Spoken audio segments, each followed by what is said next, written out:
And welcome back to the Smart Tank Revolution, where we always kick out at two. I'm your host, flying solo today, the benevolent, intelligent Mr. Donnie Wonderful, aka Big Time Donnie, the excellence of elocution. Just want to give a quick shout out to my colleague, Mr. Joey Business, and his dog, the Smart Tank mascot, Brady, who's probably barking up a storm and is bullying Joey for a walk right now. Shout out to you two. And guys, listeners, supporters, please like the video, subscribe to the channel if you're not already subscribed, and just kick back and relax and listen to us rant and go on these tangents. Now, hear me out. Hear me out. I just want to preface. I mean, you guys see the thumbnail, so you already know what it's about. But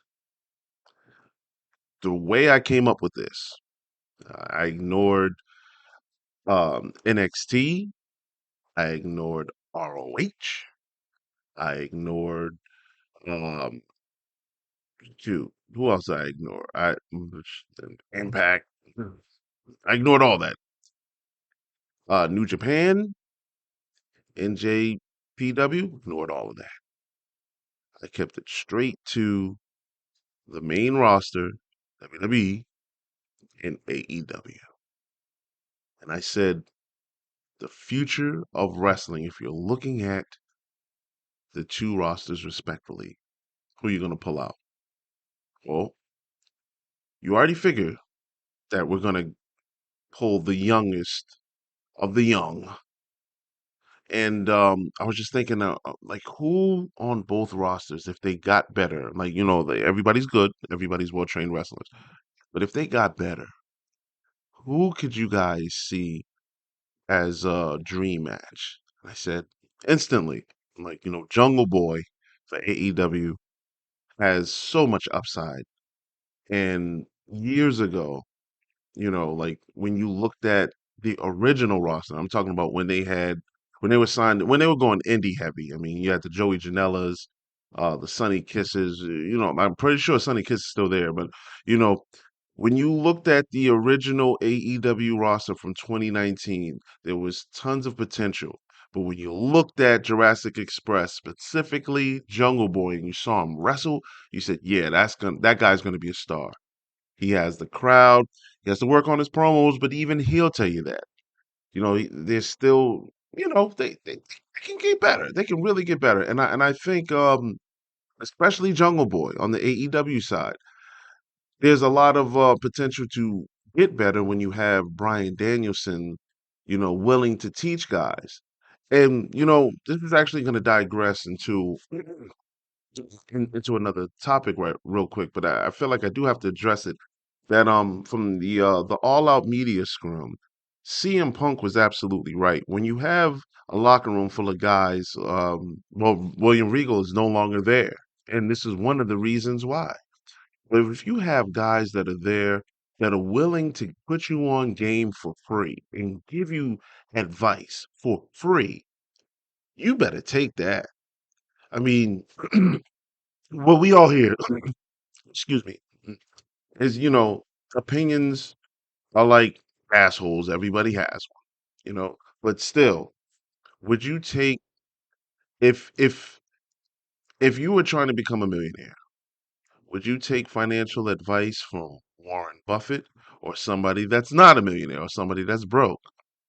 You know what I mean? Like when the former WWE guys came over to AEW, you got the Mark Henrys, you have the Big Show Paul Whites, you have William Regal, you have CM Punk, you have gosh, and hell, like Brian Danielson, like all these guys that are willing to teach you and that pull guys aside and say, hey, maybe you should, go at it at this angle, or maybe you should make these a little adjustments, or maybe if you would have done this here and this, like the criticism, it may come across as criticism, but in the end, it's constructive. I'm pretty sure every veteran in wrestling wants to see the business thrive and they want to make it better than what it was when they came in. I did an interview about 7 years ago with Booker T, and he was talking about how Ron Simmons and guys like that really prepped him and gave him the advice and really taught him on how to perform in and out of the ring and how they merged them together. I think everyone has, you know, a kind of a mentor they can go to, and if someone else is willing to teach you, I think that that you can take a lesson and you can use the supermarket mentality here. And I know I'll get back to Jungle Boy and Dominic in a minute, but the supermarket mentality is when you go to the supermarket, you go shopping, you don't buy everything in the store. You take what you want. So I think if somebody's willing to pour into you and to mentor you or to give you some guidance, if you don't relate to it, you don't necessarily have to, you know what I mean? Like you don't have to act on it now because I'm pretty sure, like if you're listening to this and you're an adult, there were lessons that your parents or your coaches or like I know with me, I didn't the light bulb didn't go off in my head immediately when certain people were trying to teach me lessons. I got it later. And then maybe you'll have that aha moment like years down the line if you're a wrestler, you can say, "Oh yeah, man, Mark Henry told me this like a couple of years ago. I'm now just starting to get it." Like, but when you have the attitude to say, "No, I don't. We don't really need to take advice," that's exactly what CM Punk said, man. Like, you guys got to grow up. And I hope that Jungle Boy wasn't a part of that. The wrestlers that did that, but like I just had to bring that up because William Regal spoke on that. I can't. I have to find the video. Like he's doing interviews now. He's talking about his experience with oh, sorry, got a phone call. He was talking about his experience with AEW and like he doesn't read the dirt sheets and things of that nature. And there's all kinds of innuendos out there. But like the more these things happen, the more it kind of validates what CM Punk was saying. And I think that that mentality has a big thing to do with it. But anyway. Jungle Boy can learn more. Now on the WWE side, Dominic Mysterio, son of the legendary Rey Mysterio, who, by the way, was the last episode of The Essentials. If you haven't listened to that, please go back and it's the latest episode. It came out about a week or two ago. Listen to how we ranked Rey Mysterio on this channel. But Dominic Mysterio, he's what, maybe 25, 26, 27, anywhere in between that. I'm pretty sure Jungle Boy is around the same age. Um, you know, he's in an environment and he's grown up in the sport. I expect if there was a category or superlative for most improved wrestler, and I'm pretty sure there is, I'm pretty sure Pro Wrestling Insider has that. Um, expect that reward to fall in the hands of Dominic Mysterio very soon. I think that he's going to be there for years. It's in his blood. He grew up in it. Veterans already know him and they already have a relationship with him where they can tie into him. Not to mention that his father's a legend and future Hall of Famer and multiple promotions in multiple areas. A global legend. When he learns, selling and then well, I mean he sells really good now. But, like when he gets his style down packed and crafted to a T, um, his psycho I love his facial. I've always loved his facial expressions. Like when he improves on all of the above, like he has a great foundation, a great base.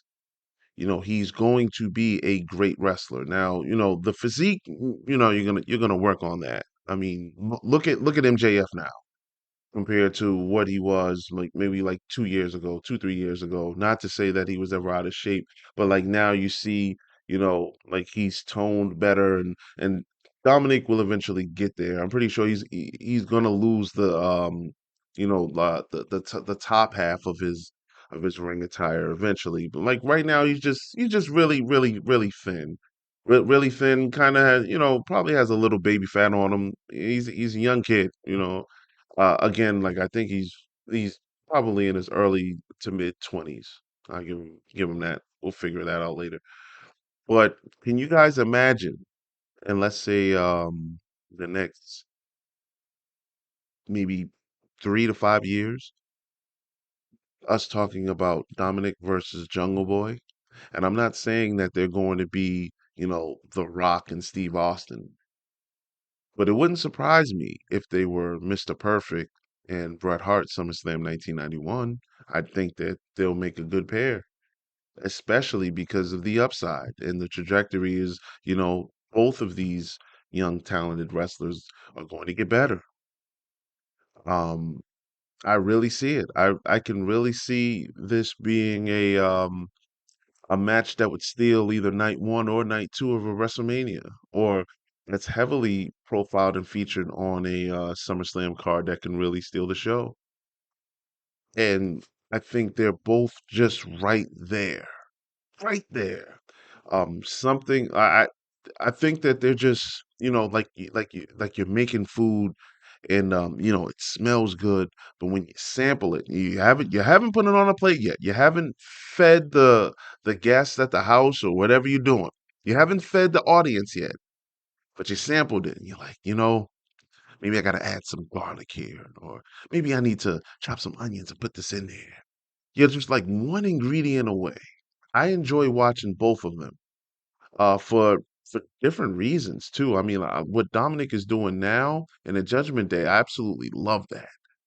Like it's they've paired him well, and I think that he's going to be even a greater wrestler because he's starting to understand the heel psychology of things. Once you're the son of the wrestling legend, it's especially Rey Mysterio, who's legitimately the David of wrestling. The prophet David of wrestling is Rey Mysterio. So you know you're always going to get sympathy for Rey. He's the smallest guy, and he essentially has to be the giant killer. And then he brings his son in, and then they're paired together, father and son wrestling. That's come on, that that's going to be a fan favorite pairing. I think promo wise, Dominic is really gonna learn to really you know step out and set himself in the higher echelon. I don't think he has a problem with articulating his thoughts and connecting with an audience. I just think that the way that WWE does it is, they make it so I guess climatical where they don't necessarily have to. You never hear, I don't think you really hear people talk how they would normally talk. And if it's normal, I mean, most of us speak normally. So we can relate to normal, right? So when, you know, I think with practice, Dominic is going to get really well. And Lord knows on the other end of that, man, Jungle Boy. Jungle Boy. I don't care that you stutter in your promos or that you have stuttered in your promos. One thing that I guess for his lack of skill in promos, you can see the ambition. What he did or what they're doing actually with the feud with Christian Cage, I can tell that just by listening to him. Oh, he can't wait till whenever the pay-per-view is. He talked about Luchasaurus on Full Gear. Just the the ambition that he has. I can definitely believe that. But on the AEW side, they're allowing them to be themselves. So that's going to be one improvement that's going to be highly noticeable when Jungle Boy gets better on the mic. You couldn't put him and on the mic in the ring with an MJF. MJF would chop him to bits. But how long would that be a fact? I think that Jungle Boy is going to get better there. I think Jungle Boy is also going to get become a better, like, he's a great wrestler. Don't get me wrong, but when they begin to really like like work a technique to where moves have more meaning, like the psychology of working a leg, staying on the opponent's leg and carrying that throughout the match, and to where that becomes something that the audience pays attention to. Well, he's ruined the mobility of his opponent because he's working that leg, and the psychology behind that. Once he gets that into his arsenal, man, man, for his size, he's going to be a problem. I project him to be kind of like a Sean Waltman 1 2 3 kiddish type of performer. And you seen the matches that he was having in those years. I mean, like and this was on Raw. 1 2 3 Kid versus Bret Hart for the WWF Championship. Great match. 1 2 3 Kid versus let's go 1 2 3 Kid versus Owen Hart, King of the Ring. Look at that. 1 2 3 Kid versus Jeff Jarrett. On every time they shared the ring, it was something special and interesting. 1 2 3 Kid versus Ted DiBiase. You guys get what I mean, you know. Um, and then you pair him with Dominic Mysterio, who's also on the rise. And I'm telling you guys, in 5 years, 3 to 5 years, they're gonna main event something, and I hope that it's against each other. So I'm just putting that out there now. The future of the wrestling business. Strictly, if you look at it, there's multiple pairings that I can make, but the very first one that I thought of on both WWE and AEW was Dominic Mysterio and Jungle Boy. Let me know if you guys agree. And don't forget to like and subscribe, y'all. Thank you very much.